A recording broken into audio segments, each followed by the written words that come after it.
lights in the night, what's broken? Feel the pulse, feel the rush, no token. Sirens cry in the city's old heart, chasing shadows from the start. Ambulance roll on through the haze, sound of mercy and a last grace. Pounding voices, ain't no second show, speeding fast through the streets below.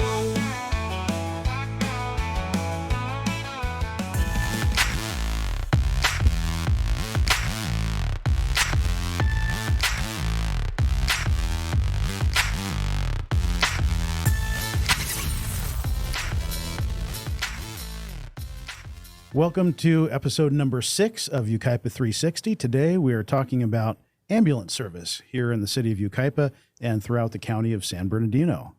Many residents have noticed a large number of different looking ambulances parked at the building that used to be a business incubator center here run by the city, and before that served as the city's police station. And that has generated some questions here at City Hall and some conversations online. So we thought it might be helpful to discuss for the community how ambulance services are provided here in Yucaipa and countywide, and to explain the pending shift from those services being provided by AMR to being provided by CONFIRE. And in a minute, we'll talk about what CONFIRE is. But to help us do that, we have with us today Chief Nathan Cooke, who is Interim Director of CONFIRE, also Deputy Chief with Chino Valley Fire District. Chief, thank you so much for joining us today. Absolutely. Thanks for having me. Appreciate it. Yeah. We also have Chief Grant Malinowski. By rank, Chief Malinowski is a battalion chief with CAL FIRE, but serves as our fire chief here in the city of Yucaipa. Chief Malinowski, thank you for being here. Thank you. So CONFIRE is a joint powers authority, or JPA, comprised of 15 member agencies throughout the county of San Bernardino. And a joint powers authority, or JPA, is an organization, a separate legal entity that is comprised of multiple government agencies, right? So CONFIRE, those 15 member agencies, one of them is the city of Yucaipa. Chief Cooke, if you could maybe just give us a history of CONFIRE and what services it has provided and what services it's planning to provide. Sure, appreciate that. So CONFIRE, or AKA Consolidated Fire Agencies, were affectionately known as CONFIRE here in the county and throughout the region. Back in the 1970s, when the 911 dispatch center started to come online, and there was a push to move just not from law enforcement centric 911 dispatch centers, but also to include the fire service and the emergency medical services. And so when that came to be, a number of the fire chiefs here locally in the region got together and they said, hey, instead of our own cities or fire departments having our own individual 911 dispatch centers, why don't we combine services? And so they came up with this concept of, economies of scale, if you will. And so instead of having 4 or 5 different 911 dispatch centers throughout those communities, they joined forces and they had one. And the idea was born of Consolidated Fire Agencies. And it wasn't until 1990 that we actually became known as Consolidated Fire Agencies formally through that JPA agreement.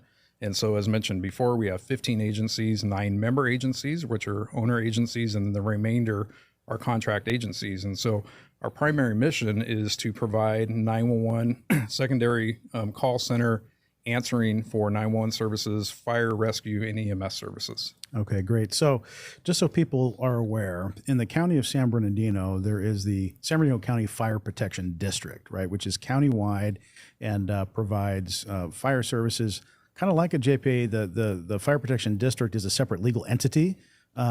Their board is the County Board of Supervisors, right?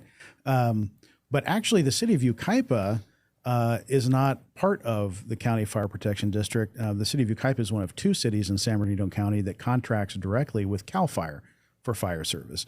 And so Yucaipa, it has not historically been a member of CONFIRE for the purposes of dispatch, right? So Chief Malinowski, maybe talk to us a little bit about in Yucaipa how dispatch works, since we're not part of CONFIRE for that purpose. Correct. So with CAL FIRE, we are a total package. It's a all-inclusive contract for service. So we are still the Yucaipa Fire Department, Yucaipa Fire Stations, Yucaipa Fire Engines. We ask CAL FIRE for that staffing. And with that staffing comes big brother essentially. So we get dispatch services, investigation services, law enforcement, heavy equipment services, training, payroll, union negotiations, stuff like that. So the city can say, please give us a fire department staffing and support, and that's what CAL FIRE does for us. So there was never a need to pay an additional dispatching fee to CONFIRE. Okay, so the other city that contracts directly with CAL FIRE in San Bernardino County is the city of Highland, who is Correct. Our neighbor. So Yucaipa and Highland are working with CAL FIRE. How does CAL FIRE and CONFIRE operate to coordinate services? And because we're all neighbors here in the county, we operate in the same areas of the county. How does that communication across those lines work? So I think we need to look back at what drove that, and that was EMS response. So EMS response, it gets our frontline paramedics, which is our paramedics on the fire engine for Yucaipa Fire, and then we also need transport paramedics. And if it's a critical call, we need both. So critical calls need more than one paramedic. And we had an issue where we couldn't get transport paramedics. Severely delayed ambulances, patients going to the hospital in fire engines. We need to change the fire chiefs. And it wasn't just us. We were, and Chino, so Chief Cooke's department, were the taking the brunt of the worst of it. So the fire chiefs told the county, hey, we need to come together. We need to have better transportation services. Hence the RFP to provide a new EMS contract, which geared us towards going to CONFIRE. So CONFIRE, hey, what if we provide this ambulance service that we know the right thing for the public, which will make it better, ensure life safety services, and we can provide that if we all come together, like Chief Cooke talked about. Let's all get together and do the right thing. So within CONFIRE, I don't want to speak for them, but there's the dispatch services and there's EMS services, which is what we came together. Absolutely, let's do that. Okay. We can provide the ultimate product for our citizens. So the shift to CONFIRE for the EMS services and Yucaipa's involvement in that will not impact where we get our dispatch currently. No, not at all. Okay. Unrelated. Let's back up a little bit, because I think the average resident, the average citizen, doesn't spend a lot of time thinking about how the provision of EMS works, right? We get a lot of comments here about, well, I don't. Why did the fire engine show up? I fell down, or I had a heart attack, and I needed an ambulance. Why did the fire engine show up?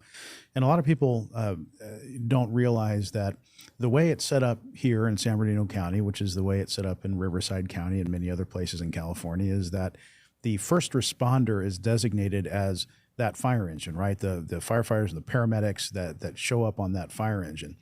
The ambulance is not the first responder. The ambulance service is transport to the hospital, correct? So the way the system is designed is that when you call 911 and you're having a medical emergency, the fire engine shows up with a paramedic on that engine to provide that life-saving service. An ambulance then shows up and the patient is stabilized and transferred to the ambulance, which also has a paramedic on it, at least. That's the idea, right? And then that ambulance transports the patient to the hospital. A lot of people think that the first responder is the ambulance. I'm having a medical emergency, so I need an ambulance. Well, no, here in Yucaipa and throughout California, what you need is that paramedic on the fire engine, and then when you're stable enough to be transported, you're transported by the ambulance.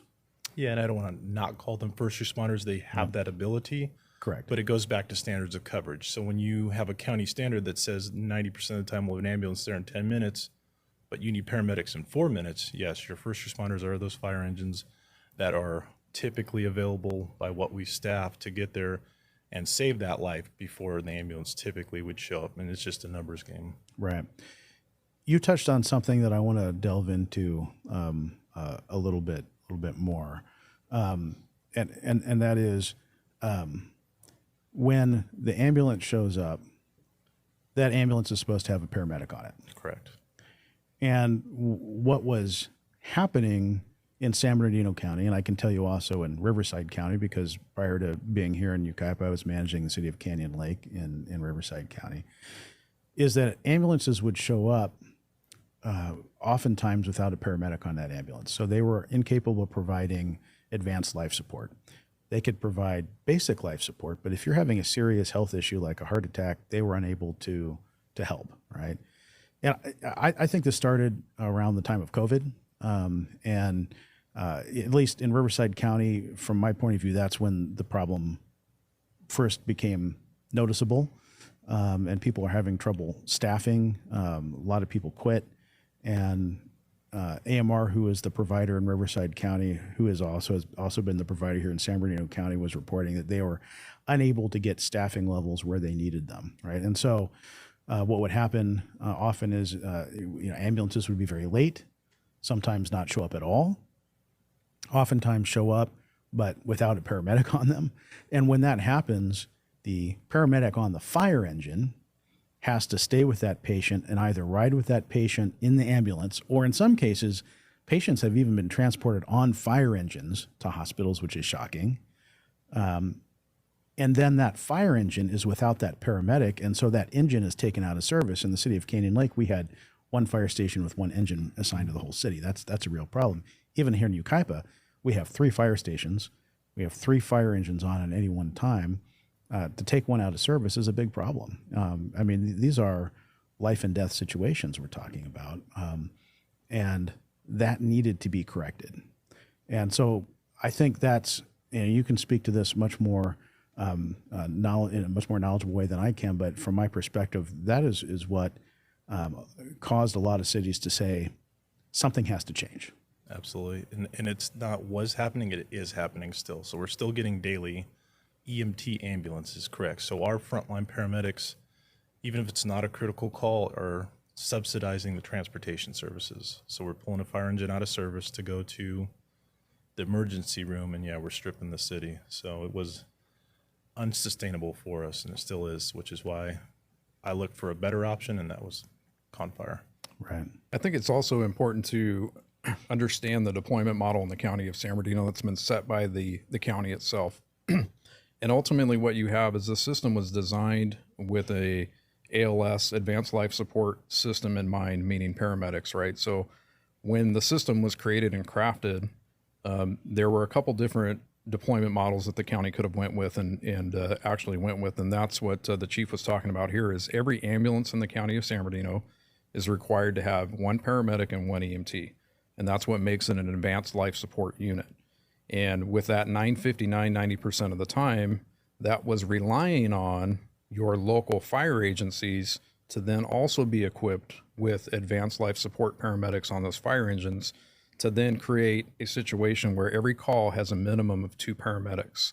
And so the first responders, the folks that are in the fire service and those that are strategically located in their communities and the fire stations because they can get to those calls quicker, that was the whole impetus of that deployment system and that model. Well, once that model breaks down, well, then you have these domino effects, right? So now you have service degradation, you have fire units that are being pulled out of service to go follow up on maybe a low acuity call where that's not needed. You have ambulances that are out of position. You know, if this fire engine has to go out of their district to go handle that call because now they need a paramedic, right? It just creates all kinds of confusion and chaos for the system, which then down the line, a whole bunch of folks are being negatively impacted. And so it's important to understand the deployment model that the counties went with. And so CONFIRE and all the fire agencies and all the cities recognize we got to do something different. And so when the county actually went out to bid for this ambulance system, which by the way, this has never happened in the county's history in the 40 plus years that we've been around here in the county providing this type of service, it's never gone out to competitive bid for the ambulance services here in the county. And so we're so thankful that the Board of Supervisors recognized the need to put it out to competitive bid. And that's where CONFIRE and frankly, the fire agencies and all the communities got together and said, what would be the best vehicle to make this happen? And that's when CONFIRE came on the scene to say, hey, we're already doing that from a communication standpoint. As an operational area coordinator, we work with CAL FIRE, the Forest Service, all of our allied agencies. Ontario Fire has a dispatch center, Barstow has a dispatch center. And so CONFIRE kind of being the brain in the operational area coordinator, it made sense to use CONFIRE as that vehicle. And our agencies are already doing that. We've got a number of agencies in the county that already transport with ambulances, Rialto Fire, County Fire, a host of other agencies are providing those types of services. So it absolutely made sense to have everything co-located and have everything in alignment for the first time in the county's history. And I want to talk in a minute a little bit more about that process, that competitive bid process. But you said something I think is important too. A lot of residents believe that ambulance service is provided by the city. And when, their insurance gets billed for that service, a lot of times they contact the city on those issues. I would love for the city of Yucaipa to be able to run our own ambulance service. I mean, that would be something that would be a great service for our residents, but it would also be, we don't like to talk in terms of revenue generation as a city, but it would produce revenue that could then offset our costs for, our fire service in general, right? Many years ago, there was it the California EMS Act that defined who had the authority to run ambulance service. And while some cities who were already running ambulance service at that time were grandfathered in, which is why you still see some cities that do have the ability and do run their own ambulance service, the vast majority of cities in California no longer have that right, and it's called 201 rights, right? Yucaipa does not have 201 rights. We don't have the legal ability to say, you know what, we're gonna start providing this service in-house.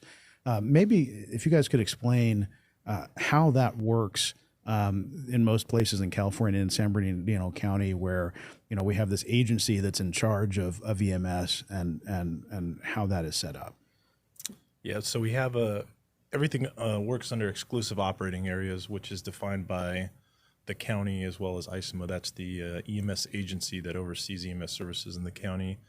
And to ensure all citizens, so from a very populous area to a non-populous area, receive the same services, they have to kind of lump them together into an exclusive operating area, because who's going to want to bid on the non-money maker? They're only going to bid on the money maker. Right. So the county has that statutory authority because we don't have the 201 rights. They do, with the exceptions, like you said, like Rialto Fire, Running Springs, San Bernardino County Fire in some areas. And they're going to hold that so they can ensure that all areas are provided a service. Mm-hmm. And that's really affectionately what the EMS Act did. And it's under the Health and Safety Code 1797-201 if you want to get geeked out about it. And basically what it says, and it's an interesting statute in the Health and Safety Code, probably one of the only ones on the book that has a date.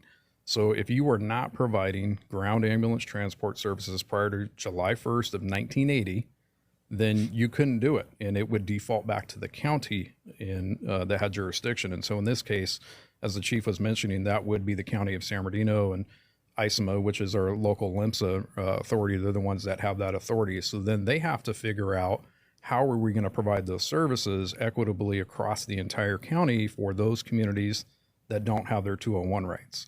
And so that's how we got here back in 1980, July 1st, that went into effect.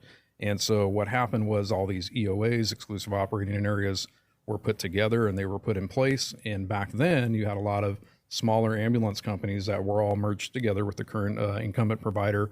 And so that's why they've had this contract really since that date and time. And so that's an important piece to note for our community members to go, even if you wanted to have control over that, ultimately the county has to discharge that responsibility. And so the way they do it as a government entity is they go out to competitive bid.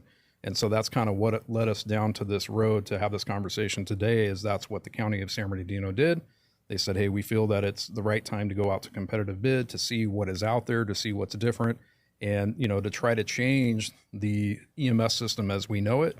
And so that's ultimately how we ended up here. But it's an important piece for people to understand that local communities don't have control over that if you don't have your 201 rights, and it defaults back to the county. Right. One interesting note to that too, just related, unrelated. So we've had 201 ALS non-transport rights that we actually had to go and justify to the state a couple of years ago. Just a historical fact, Yucaipa Valley, since before the city's incorporation, we've had one of the first paramedic programs in the county dating back to 1976. So we had full-time paramedics here in the here with CAL FIRE, CDF at the time, back in the late 70s. So we had to justify to the state that we have 201 ALS non-transport rights here just because of agreements with ISM and stuff. So I thought that was pretty interesting. Yeah, that is interesting. Yeah. Yeah, so a lot of residents are under the impression that the city runs the service and the city gets revenue from the service. That's unfortunately not the case, and it's not the case for most cities in California. But kind of a growing trend, because costs have increased so much for fire service and EMS. A lot of cities are going to EMS billing, and then sometimes EMS subscription. Right. The idea being that the service the city is providing is separate from the ambulance. It's that firefighter paramedic that arrives on the fire engine. That's the EMS service, and then the ambulance transport is something separate that the city is not providing. Interesting, when a city incorporates, when people in a certain area decide we don't want to be with the county anymore, we want to incorporate and be a city, there are certain responsibilities that legally this new city has to provide to its residents. Police service is one, fire service is another. Interestingly, EMS is not on that list, right? And so some cities say, well, we can't afford to provide that service, right? Or we can't provide it for free. So, that's going to have to become a fee for service. If you want that service, there has to be a fee associated with it. And so they start billing. And this is something the City of Yucaipa has looked at in the past and actually got the green light from the City Council to begin, although they phrased it compassionate billing, right? Which meant we're only going to bill insurance companies that will pay. We're not going to bill residents directly. But, the idea being that, look, the property taxes that we all pay for fire service, those were designed for fire suppression. Mm-hmm. That was in a time before fire departments started providing paramedic service, right? And now that paramedic service provided by these fire departments, fire agencies, has become such a large part of what the job entails that, in Yucaipa and in most other cities, that's pretty close to 80% of the total number of calls that are gone on, right? So the funding streams that were put into place never anticipated that. And so now how do we pay for that, right? So people say, well, my property taxes already pay for that. Well, not really. Your property taxes were designed to pay for fire suppression. So if you want the service, now we're going to have to start invoicing that, and some cities say, but we're going to offer this subscription service. So, if you decide to subscribe for this low annual fee, that doesn't matter how many times you call 911 for EMS service, you're never gonna get an invoice. And it's something this city has looked at as costs have continued to rise. But I think it's important for people to understand the delineation between those services provided by the city on the fire engine versus the ambulance component. Yeah, and I'll take that one. I think, when you look at the county of San Bernardino and the fee for service for the ambulances, that's all regulated by the county. And so when somebody receives an invoice or a bill for those services that were provided, that was all approved and regulated by the county of San Bernardino. And so it's the ISMA board of directors. They get together and they set that fee for service based on the level of acuity and what the paramedics did and what the ambulance provided. And so that's an important piece. To your point, it's not coming off the general fund from the cities. The cities aren't making those bills. They're not making those regulations. That comes directly from the county of San Bernardino. And of course, what they'll do is with a provider like CONFIRE or the current incumbent provider, they're going to go to us and say, hey, what are your costs, right, to provide those services? And so the big piece that I think I would love for the public to understand as well is that at the end of the day, to have that paramedic and that EMT, to transport and have them on standby for those 911 calls, there's a cost of doing that business. And so what we've done collectively as CONFIRE is we've worked with the county to figure out what that is going to look like so that we can ensure that everyone's being provided the service equitably across the board. And it's the same fee across the board for the entire county of San Bernardino. And again, you had mentioned it earlier, that's going primarily to the insurance companies. And so, when you have insurance and you have health insurance, it's going to say right in your policy, when there's an emergency and there's an ambulance transport, the insurance company is going to cover X amount. And so the other piece of it is a lot of our folks are on some type of subsidy, right? So if that's Medi-Cal or Medicare, in a lot of cases here in this county of San Bernardino, IEHP, there's that fee for service that occurs as well. Well, Medi-Cal and Medicare only pays a certain percentage of that ambulance transport no matter what. So if a bill, was $1,500, Medi-Cal or Medicare would say, we're only going to, cover $200 of that. And so in order to make up for the difference, that's why you'll see you got to take the entire ecosystem into consideration when you're setting those rates. And again, those are set by the County of San Bernardino. So I want to go back and talk about the process of how we got to where we are today. So in December of last year, there was a Board of Supervisors meeting. I was in attendance of that meeting. Representatives from most cities in the county were in that room or in one of the overflow rooms. And what was really striking to me was how unified every city in the county was on this issue. I don't know that I've ever seen another issue where, you had city managers, fire chiefs, elected officials from almost every city in the county there on the same side of an issue, right? And that was the meeting where the Board of Supervisors took up the awarding of this EMS contract. Walk me through what led up to that day. Yeah, I think ultimately, the chief had mentioned it earlier and you talked about it, at the end of the day, the services that had been provided previously in the county hadn't changed for 40 years, frankly, and it's been the same deployment model. It's been the same service. And so I think what we felt as public safety and public servants, all of the communities that we represent, we knew we needed to do something different. We felt like the system that was in place wasn't working any longer. It wasn't up to the 2024 standards, if you will. It wasn't innovative. It was really, really, really stagnant.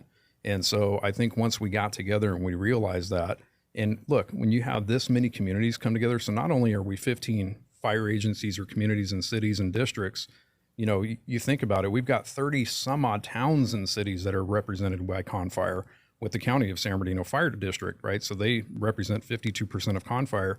And so as we started getting feedback from our stakeholders, we started talking to the hospitals, we started talking to our law enforcement partners, we were talking to our community members, our elected officials. It was glaringly obvious to us that we needed some type of change and we needed to have some type of economies of scale. And so we mentioned earlier about this, cost for service. Well, if you think about it, if all of those revenues that are being made on the ambulance side are leaving the county and going sometimes in some instances overseas to shareholders, how does that benefit the local community? And so if we can provide a service and develop a deployment model where it's a public-private partnership and the public controls the system, and we already have the operational area coordination piece, we have the dispatch centers that are linked up, we're already doing that now. Well, let's bring the ambulance. By the way, the private ambulance providers, they're not linked up with us. They are not in our 911 dispatch centers. We don't have common communications with them. We don't even know where they're at. And so that's a big, big problem. So if you're tasked with, providing public safety for your communities, you got to change that. Well, CONFIRE is the vehicle for that. It's already established. It's proven. It's been there, like I said, since the late 1970s. And so it was pretty obvious and a seamless transition to go, okay, let's do something better. And through this public-private partnership, we've now allowed fire agencies and cities and districts that wanted to transport to be able to transport to help offset that. And so that we've got a bigger workforce, we've got surge capacity. And so I know in Yucaipa, as an example, there'll be a surge ambulance that will be placed here. So in the event that we can't get an ambulance from, the current provider, well, then we have a surge. And so we can put that ambulance in service on the fly and get that patient to the hospital quickly. So to us, it was a no-brainer. And listening, we did a lot of listening sessions to find out what the issues were with our stakeholders. And we put that together and gave our proposal, and there was overwhelming community support, as you mentioned. When the item came to the board in December of last year, the decision was between CONFIRE and the current service provider, AMR. Was it that way from the beginning of the process, or were there initially other applicants that were interested as well? There was several applicants that showed up to the, what was it called? The Bidders Conference, right? Conference, yeah. And then at the end, there was only really two companies that could facilitate the bid, and that was CONFIRE and AMR. I don't know if you can speak to this, but years ago I worked for the Board of Supervisors, and at that time, the County Fire Protection District had been pushing hard for the fire district itself to be given an opportunity to bid on providing ambulance service. Why why the shift in thinking there? I was kind of surprised that the county fire protection district itself wasn't an applicant, but instead decided to partner and be part of CONFIRE. So I think kind of what's the motivation? What was the motivation for Yucaipa to join CONFIRE?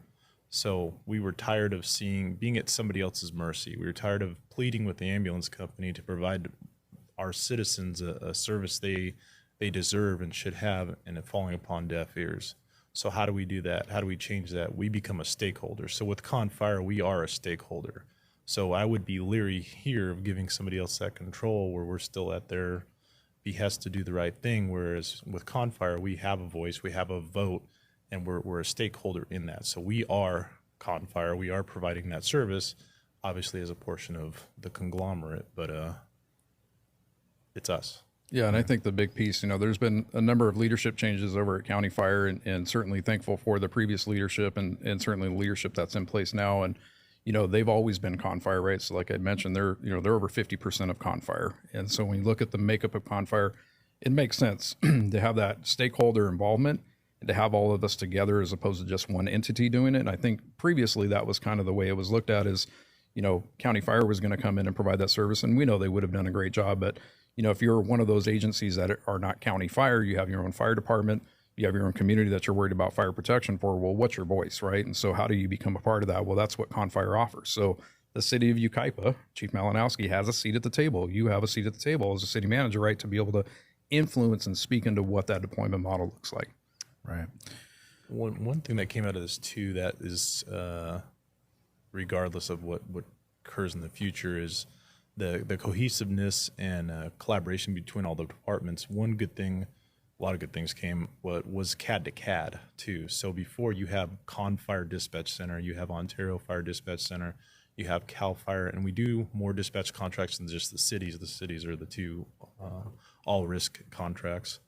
But now they're seamlessly put together through CAD to CAD. That means all the computers talk to each other, essentially, not to dumb it down, but you're sitting next to me, or you're sitting 400 miles from me, and we're all seeing the same thing. And before, it was kind of held tight to the vest on, ours versus yours versus theirs. And now, essentially county-wide, we're all having that transparency on closest resource concept and helping each other out. So that's a huge win. Maybe for those who are watching and listening who aren't familiar, maybe explain CAD. Yeah, so computer-aided dispatch, and he's more the dispatch guy. I just get dispatched. So I know a little bit about it, but you call 911 and it generates a call. They start going through EMD, emergency medical dispatching, taking the notes. That's where, if you watch TV, like, okay, they're talking to them like, okay, start CPR, giving them instructions or getting addresses, which is kind of a misnomer, because if you call from anywhere, we can pretty much pick up your location. And then now, once that call's in there, sure, CONFIRE can see it, CAL FIRE can see it, Ontario can see it, that the ambulance provider should be able to see it. We should be able to see where the ambulances are at, and it's all seamless now, so everybody knows what's happening all at the same time. And that goes into, we don't just guess and throw well, that area always handles this call. We use software to say this engine's going to be closer to this call, this ambulance is going to be closer to this call. It takes all the guesswork out of people doing it.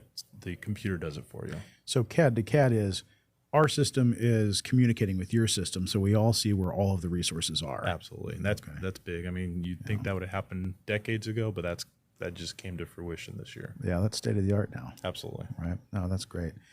So let's talk a little bit about what the provision of EMS services will look like to the member government agencies of CONFIRE, like the City of Yucaipa. And I'd like to approach this from the experience of the resident who is accessing the services, and also from the point of view of the member agencies. What does that look like logistically? What does it look like in terms of finances? So you're a resident, you're having a medical emergency, you call 911. What happens next? Where does that call go? What are the steps that happen under CONFIRE? Yeah, so I think it's important for the community members to know that when you dial 911 initially, it actually goes to the law enforcement agency. So here in the city of Yucaipa, it's going to go to the San Bernardino County Sheriff's Department, and it's going to go to their dispatch center. And they're going to determine, and they're going to ask you for an address and a phone number. And once you get that information, they're going to ask you what's going on. Do you have a police issue? Do you have a fire issue or a medical issue? If it's medical or fire related, then they're going to transfer you over to CAL FIRE.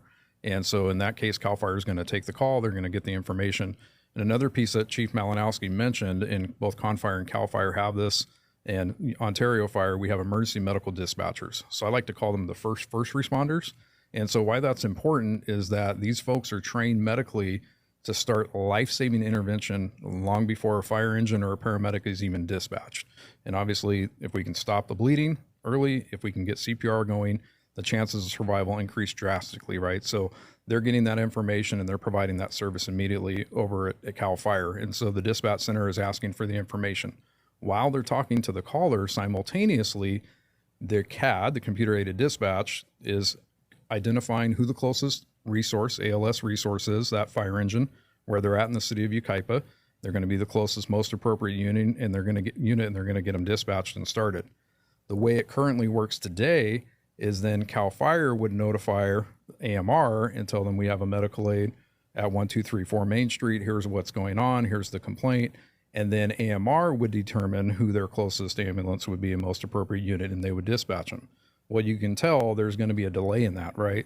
And so with CONFIRE and CAL FIRE together and Yucaipa, everyone working together with that CAD to CAD relationship, it's automatic. And so when CAL FIRE picks up that call and they're talking to that resident in Yucaipa and they're getting that information, it's immediately being fed over to CONFIRE. And then that ambulance, the most appropriate closest ambulance in the CAD, we will see where that ambulance is along with the Yucaipa fire ambulance, that ALS unit, engine that's going to that call as well. And they'll go in tandem. And so we expect to cut down anywhere from a minute to a minute and 30 seconds of reflex time, which is critically important, especially if you're having a heart attack or you're not breathing, right? And so American Heart will tell you for every 60 seconds, 1 minute, with no CPR, your chances of survival go down by 10%. So that's a big, big deal when you're talking about seconds matter, right? So just cutting that down alone. And then we can see the entire operational area picture. So not every call needs to have a paramedic, lights and sirens, code 3 with an ambulance and a fire engine, right? And so we're able to triage that call, and we call it acuity. How severe is this patient? And we're going to get those really severe patients, we're going to get those units to them quick, and we're going to get them there efficiently and effectively. Well, if there's a lower acuity call, we might be able to triage or peel off another unit that can go to that call when there's a higher acuity call going down the street. Today, as it stands, we don't have that capability because we don't know where the ambulances are and we're not talking. Right. So, Chief Malinowski, a lot of times people ask, I called 911. I'm having a medical emergency. Why did a fire engine show up? Right. Why are we set up the way we are? Why isn't it fire departments just fight fires? And when someone has a medical emergency, then an ambulance shows up, or something that's called a squad, right, which is essentially a small medical unit. A lot of people don't understand why. And in California, it's a very common model. I can tell you in many other states, it's not. I went on a trip up the entire East Coast a few years ago, and it's very common in some of those towns to have volunteer fire departments, and all they do is fight fires. And by the way, they have beautiful facilities because they have no staffing costs, right? But why aren't we set up that way? Why is the model the way it is in California? So we were, and if you look at all fire departments, they were funded by essentially property tax, and a lot of departments have gone to this multi-tiered funding depending on what they wanted. So, but it's kind of like comparing, famous athletes, like, oh, how would Babe Ruth do versus Jose Canseco, whatever.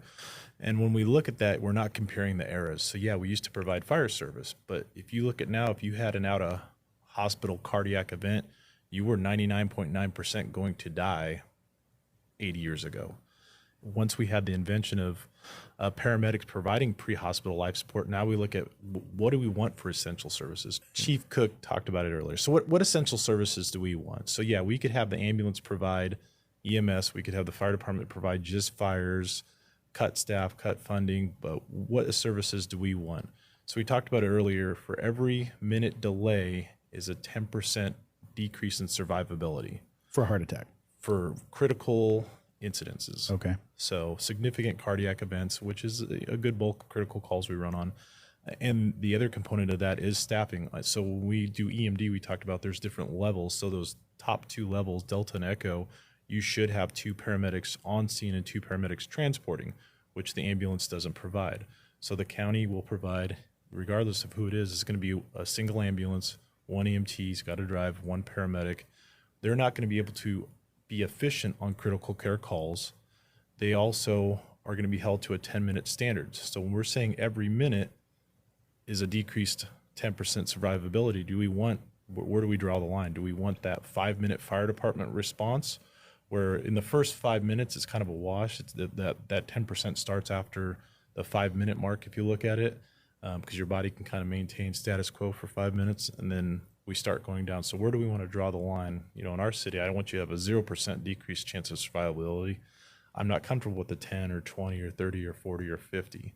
So the role of the fire department and the associated costs has changed, where we've gone from just fires to now we're doing EMS, like you said, is the bulk of our calls. We're cutting people out of cars. We're going to hazardous materials incidents. We're going to rescues, trench rescues, especially here. We have a lot of people who enjoy the open space in Yucaipa. We do a lot of remote area rescues. All stuff that requires equipment, requires training, requires appropriate staffing. Wildfires, we get a wildfire or two around us, and there's a lot that goes into that. Resource management, have a lot of fuels projects coming up where we're doing hazard fuel reduction, reforestation.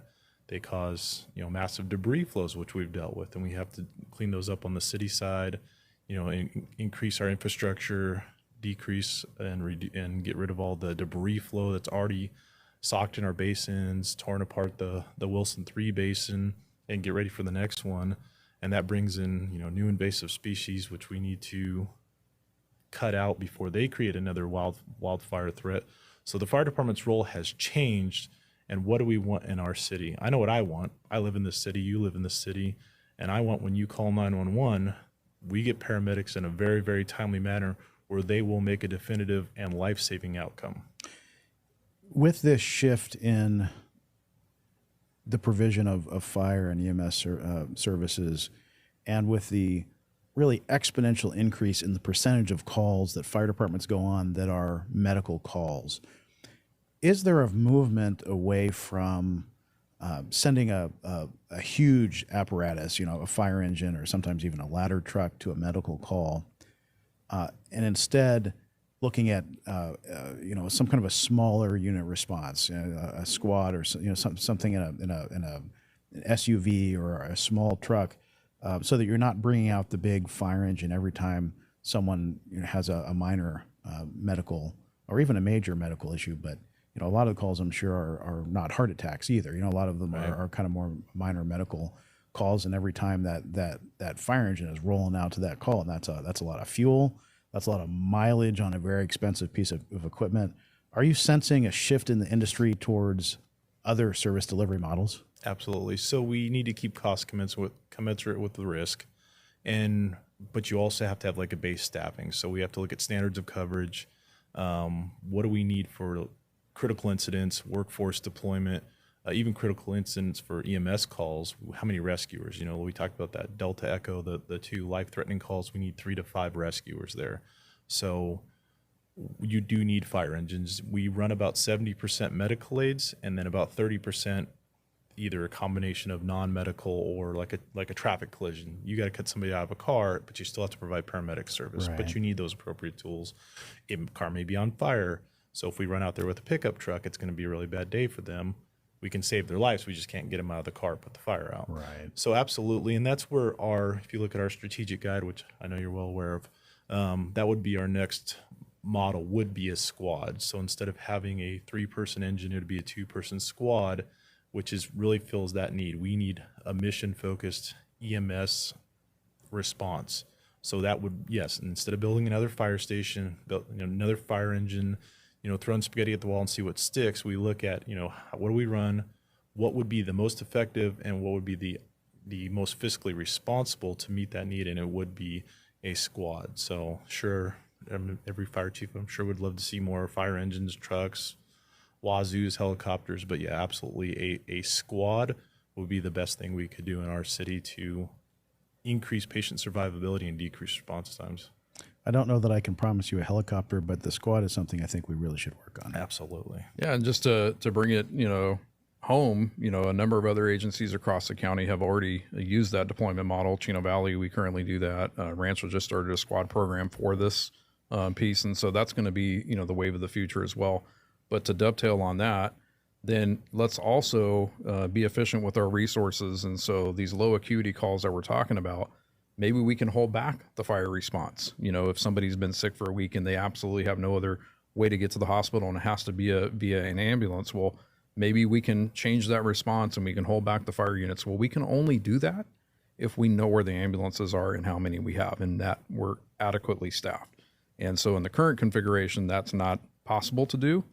In the future of county EMS and CONFIRE and working together, that's absolutely possible, and we're going to make that happen. Fantastic. And that's the headache right now too, is we have the ability, we don't have the resources. So we can turn that on tonight. We can turn that on. Same thing, if we get a squad, yes, why send an engine if the squad is just as close? So CAD can pull that more appropriate unit type first and reduce the engine rolling, but you do need both. And speaking of quick responses, I am very excited that we're going to have a CONFIRE station here in the city of Yucaipa. That was important to us, and you know our staff and the CONFIRE staff worked together to make sure that would happen. We've identified a city-owned building in the city of Yucaipa where ultimately CONFIRE will have a station. In the meantime, people are seeing those ambulances starting to park at the building that used to be our incubator center. That's a temporary situation until the longer term solution is available early next year. But I mean that's a huge win for residents of the city of Yucaipa to know that we're going to have that resource right here in our city.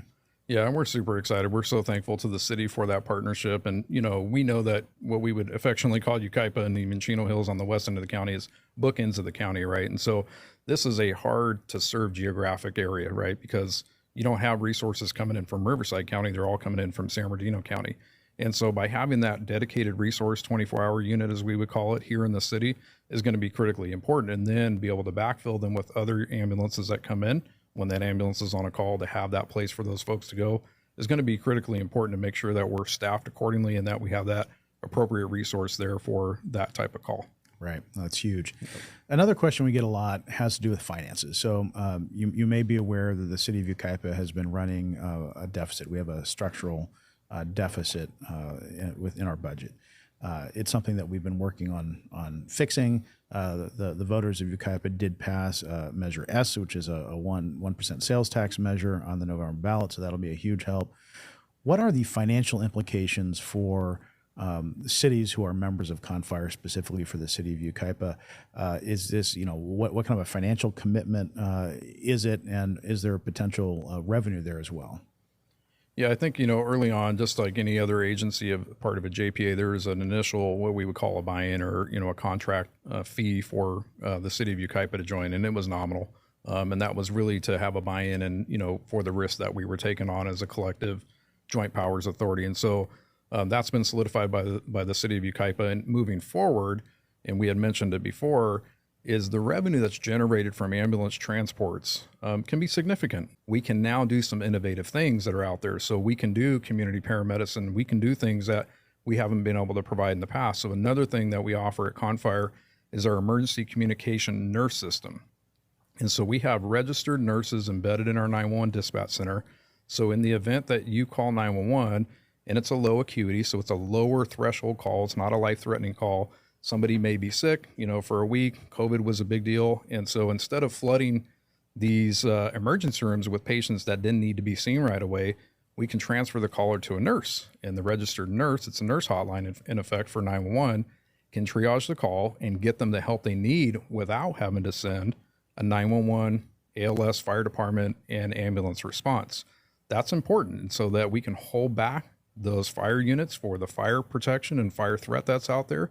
And then, of course, the advanced life support high acuity calls. And so we're doing those types of things to expand that program so the city of Yucaipa will have access to that.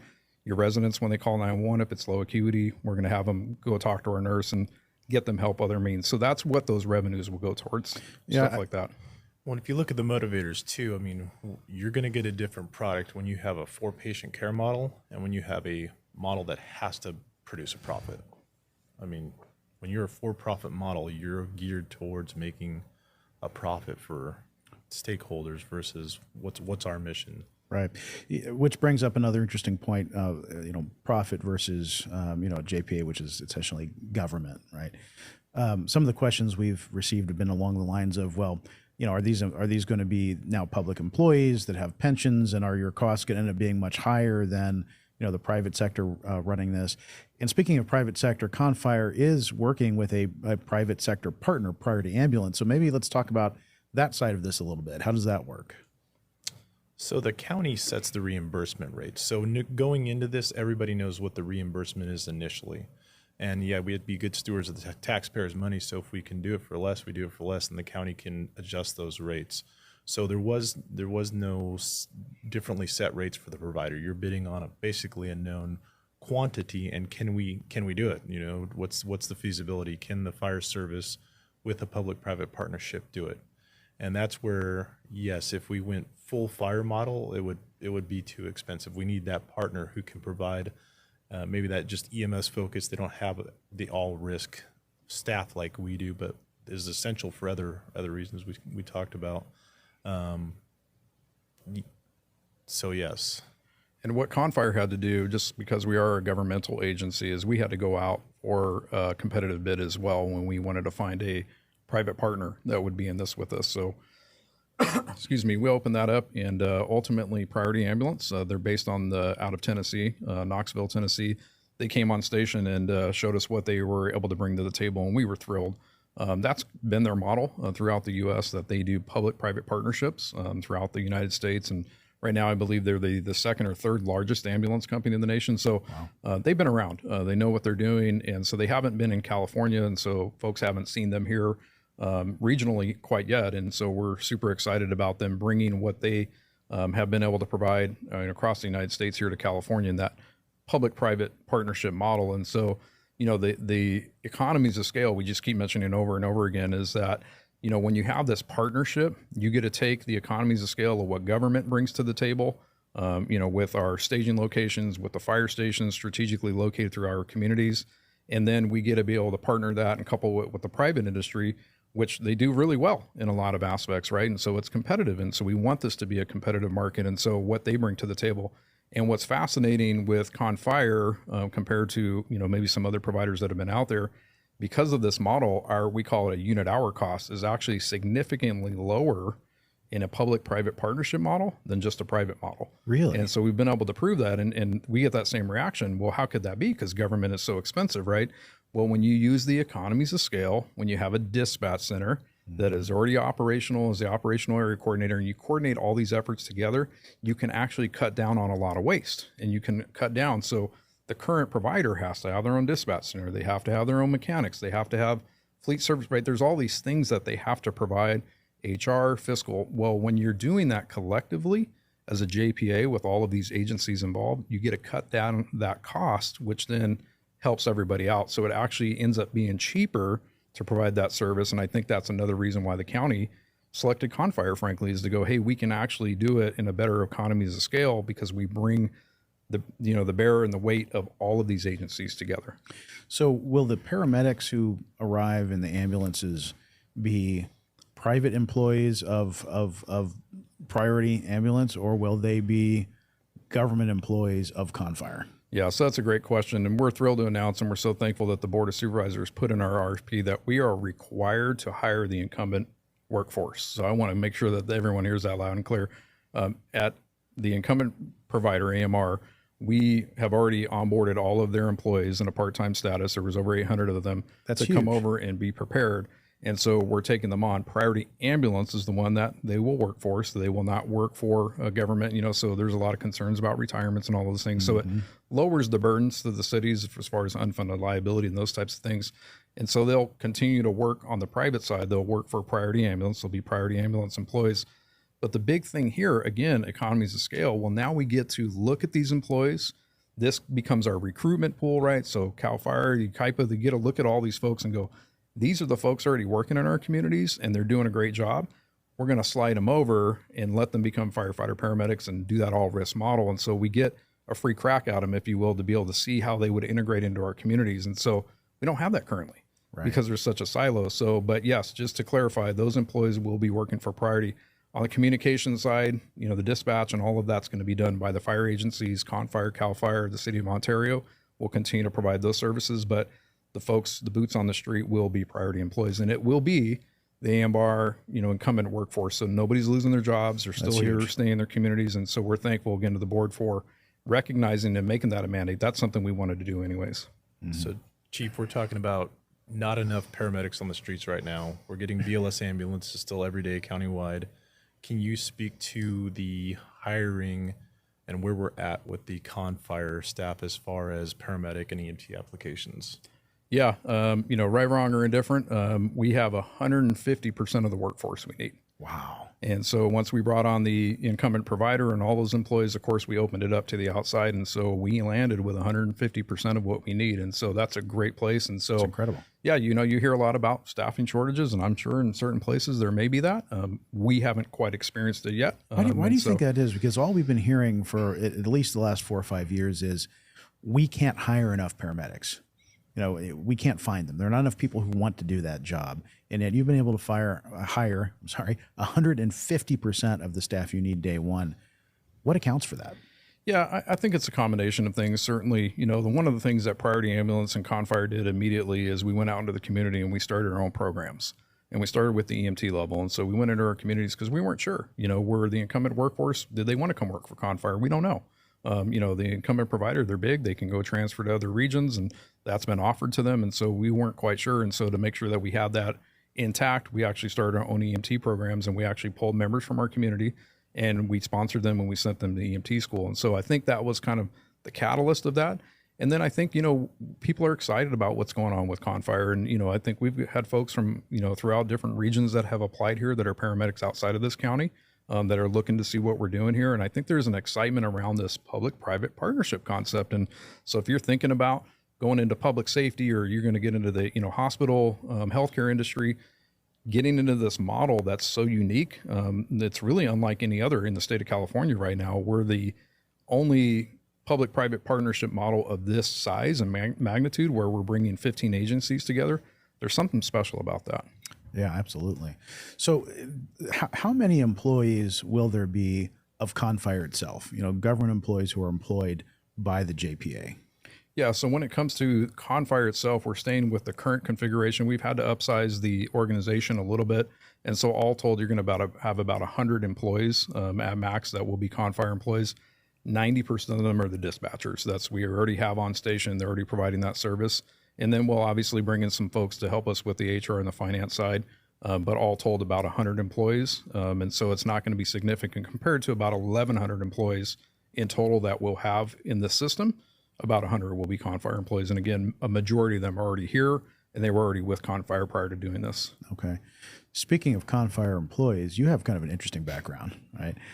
You came to CONFIRE from Chino Valley Fire District, where you're deputy chief and still are, right? So you're, I guess, more or less on loan to CONFIRE now. Is that right? Yeah. And I think, again, economies of scale, I'll just keep saying it, so here again, there was a need and there was an issue. And so CONFIRE was able to look across the broad scope of the 15 agencies and say, hey, there's a need here for this particular, position. Who do we have? And, fortunately, and I'm thrilled to be a part of that. I was selected to do that. And they told me 90 days, by the way, and it's been about 2.5 years, but it's been critically important that we all work together. And so this is that economies of scale that we're talking about, that we can plug and play and move people in and out. One of the things we're going through right now is, we haven't talked about it yet, but, the court spoke. There was a lawsuit that was filed in this particular case. And so there's an injunction in place, which is keeping us from providing the service right now. We were slated to go live on October 1st. So in the meantime, we have all these employees that have been hired by Priority Ambulance, and there's no revenue coming in to pay these employees. What do we do with them, right? And so CONFIRE now is acting as a temp agency, and we're able to loan these priority employees out to these different cities and agencies to provide services while we're in this waiting period. And so again, economies of scale. So we've got mechanics that are now working for the county of San Bernardino that are working on fire engines there. We've got EMTs that are working in different places, HR generalists. It's been quite fun to watch that, that these agencies are stepping forward, as a part of CONFIRE to provide that service. That was a very smart and creative solution what CONFIRE is going to do with all these employees that have been hired and now, not quite ready to put into the field. But it's also great for all of the other agencies around the county because there is such a need for paramedics countywide at all the different agencies. So that's a fantastic solution. Let's talk about the rollout of CONFIRE and what the plans are moving forward. So, you mentioned the injunction. That was probably to be expected. The company that's had the contract for 40 years, AMR, you have to expect they're going to fight. There's an awful lot of money at stake, right? But assuming that resolves the way I think we all believe it will, you were slated to start. CONFIRE was slated to start October 1st of this year. At some point, you'll have the green light to go. What does that implementation look like once that green light is given? Yeah, I mean, we're going to continue to work together and collaborate with all of our agencies in our cities. We're so thrilled and thankful to the county for their continued support through this process. Obviously, we're in a joint, battle here, if you will, for this contract because we know what's at stake, and that's really, the service that we're providing out there and to improve that service. And so we are prepared. I know there's a lot of talk about those ambulances sitting there, right, wrong, or indifferent. Those ambulances won't be there permanently. This is a staging area for us, if you will, because these ambulances aren't providing service. Our partner Priority Ambulance has dropped $40 million to date on this project just to get these ambulances stood up and get the infrastructure in place. And so they're there. They're going to remain there and on station, and we're going to be prepared at a moment's notice when this gets resolved and that we can start the service to start providing it right away. And so we're looking forward to that day to change the landscape of EMS in the county as we know it. Well, Yucaipa residents will probably be happy to know that the director of CONFIRE is not unfamiliar with this area. You were at one time the fire chief in the city of Redlands, our neighbor. Yeah, that's correct. Yeah, that's fantastic. I, attended Crafton Hills College, went to the fire academy, went to EMT and paramedic, here as well. And so very fond of this community. And I just want to give you a shout out and to the chief here for all that you guys are doing in this community. The progress that you're making here in Yucaipa, everyone's noticing. And so keep up the great work. And we're thrilled to be a partner with this city of Yucaipa moving forward. Well, thank you so much. Yucaipa residents really understand and always remind us here that the number one priority of local government is public safety, and ambulance service certainly is a critical component of public safety. So we really appreciate you guys being here. Chief Cooke, Chief Malinowski, thank you so much for coming on today. Episode number 7 will drop in 2 weeks on Tuesday, December 3rd.